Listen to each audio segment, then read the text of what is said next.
निरंतर योगी और पवित्र बन, निरंतर योगी और पवित्र बन, सर्व विकारों को विदाई देने वाले, सर्व विकारों को विदाई देने वाले, शक्ति स्वरूप पूज्य स्वरूप भव।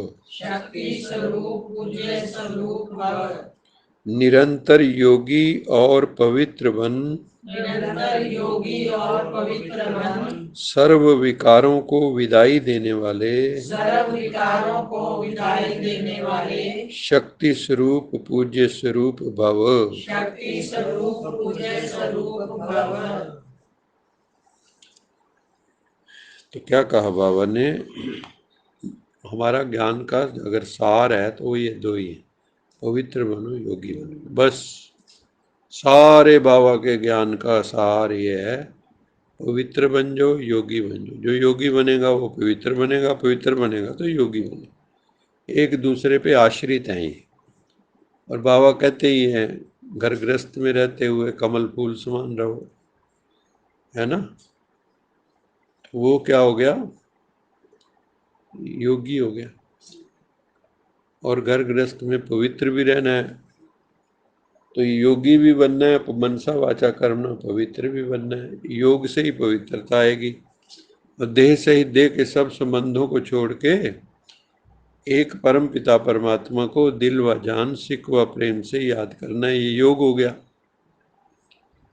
तो बाबा कहते हैं, बाप द्वारा सभी बच्चों को मुख्य दो वरदान प्राप्त होते हैं। जब भगवान के बच्चे बनते हो ना, डायरेक्ट भगवान के बच्चे, तो भगवान क्या वरदान देता है, बच्चे पवित्र बनो योगी बनो। जो ये वरदान जीवन में सदा अनुभव करते हैं वो 2-4 घंटे के योगी नहीं होते, निरंतर योगी होते, जिनकी ये दोनों चीजें, पवित्र भी कभी कभी नहीं, सदा पवित्र, और सर्व विकारों को विदाई देने वाले। ऐसे नहीं कभी क्रोध आ गया, कभी मोह आ गया, कभी अहंकार आ गया, कभी ईर्ष्या आ गई, कभी द्वेष की भावना आ गई, कभी नफरत आ गई किसी से। कोई भी विकार स्मृति स्वरूप बनने नहीं देगा। अगर बुद्धि में कोई भी विकार है तो आपको परमात्मा की स्मृति याद नहीं आएगी। बीच में त्रिशंकु की तरह लटक जाओगे, है ना। चाहते थे तो परम धाम पहुंच जाए, वहां पहुंचे नहीं तो बीच में लटक गए। उसको बोलते त्रिशंकु। तो त्रिशंकु ना बन जाए हम। तो ऐसे योगी ही शक्ति स्वरूप हैं। जिसका योग प्रॉपर होगा तो उसको करंट मिलती बाबा से। क्या मिलता है, करंट लगती है उसको, अंदर एकदम लाइट आ जाएगी, माइट आ जाएगी, करंट आ जाएगा, पावर आ जाएगी। तो बाबा कहता है इसलिए वो क्या बन जाते हैं, शक्ति स्वरूप। इसलिए देवियों को क्या दिखाते हैं, हाँ, दुर्गा अम्बे काली शक्ति स्वरूपा। मधु कैटभ, उनको मारा उन्हें। और कौन कौन है, शुंभ निशुंभ, और भी बतेरे, है ना, महिषासुर मर्दनी। तो बाबा कहते हैं सदा पवित्र रहने वाले पूज्य स्वरूप है। महिषासुर किसको कहते हैं, महिष किसको कहते हैं, भैंस, भैंसा, मतलब जो राक्षस, मतलब भैंस बुद्धि है। आपने देखा कभी कार लेके जा रहे हो, भैंसे आ जाए, हॉर्न बजाते रहो, और गए हो तो फट साइड पे हो जाओ। तो अकल बड़ी के भैंस इसीलिए कहते हैं।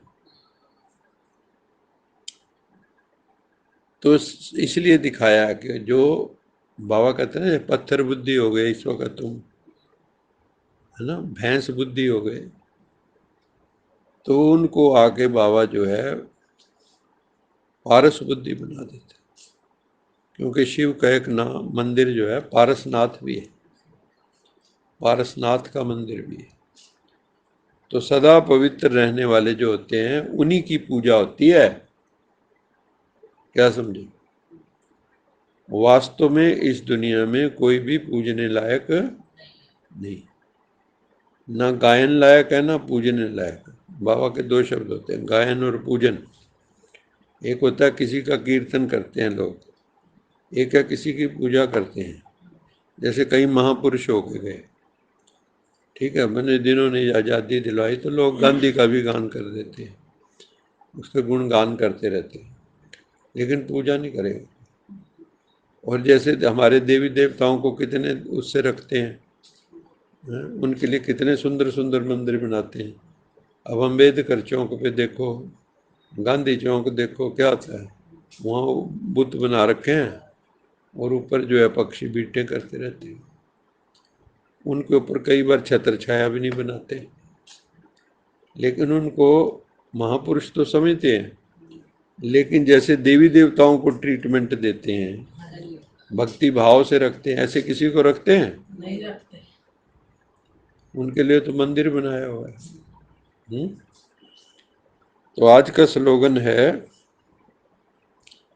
सदा ज्ञान सूर्य के सन्मुख रहो। परमात्मा क्या है? ज्ञान का सूर्य। तो भाग्य रूपी परछाई आपके साथ साथ होगी।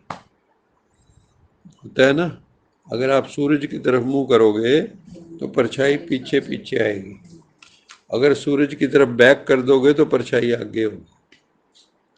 तो मुख किसकी तरफ होना चाहिए? तो हमें क्या बनना है? सूरज की तरफ किसका मुख रहता है? सूरजमुखी। तो हमें सूरजमुखी का फूल बनना है, जो जहां जहां सूरज घूमता है उधर उधर जाता है। क्या बनना है? आज ये याद रखना, घर पे जाके भी मैं सूरजमुखी का फूल हूँ और ज्ञान सूर्य परमात्मा की तरफ मेरा मुख हमेशा उधर होना चाहिए। माया कोशिश करेगी थप्पड़ मार के विमुख करने की। भगवान थप्पड़ मारने से मुंह हो जाता है ना, ये इधर का उधर, तो माया थप्पड़ मार के भगवान से विमुख कर देती है। लेकिन तुम्हें स्ट्रांग हो गए तो माया कुछ भी कर नहीं सकती। माया भी किन को मारती है? जो कमजोर है। कहते हैं यहाँ ठीक है अपना प्रोग्राम, शक्तिशाली तो घुसने नहीं देंगे।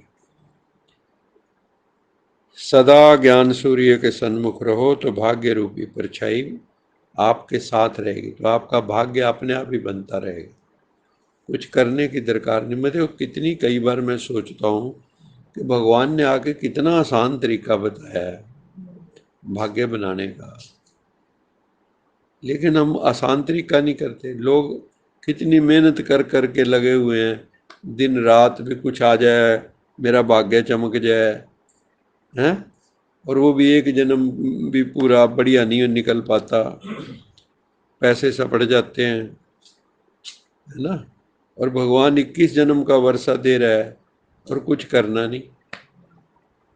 बताओ, है कोई मुश्किल काम? फिर क्यों नहीं लेते वर्षा? फ्री में मिल रहा है एक तरह देखो तो। इतनी आसान तरीके से कोई चीज मिल रही हो, भाई याद करना है। याद तो हम करते ही हैं सबको, एक और नहीं ऐड होता क्या? भगवान कहता भी अपने बाल बच्चों को भी तो याद करते हो, मैंने क्या कसूर किया है जो मेरे को नहीं करते? जबकि तुम्हारा बापू, बाप, टीचर, सतगुरु सब कुछ मैं हूँ तुम्हारा। थोड़ी सी फोटो भेज देते ना, फिर तो आराम से। फोटो ले जो ये वाली, वो बिंदु है ना, वो बार बार हम भूल जाते हैं। तो आप भी तो बिंदु हो। अपने आप को भूले पड़े पहले तो। हाँ, इसलिए बाबा कहता है पहले खुद बिंदु बनोगे तो बिंदु की याद आएगी। अगर खुद को सोचो 6 फुटे तो भगवान को सोचो बिंदु, फिर नहीं याद आएगी। इसलिए बाबा कहता है अपने को आत्मा समझ मुझे याद। पहला स्टेप क्या है? आत्म अभिमानी बनना। दूसरा स्टेप है परमात्मा अभिमानी।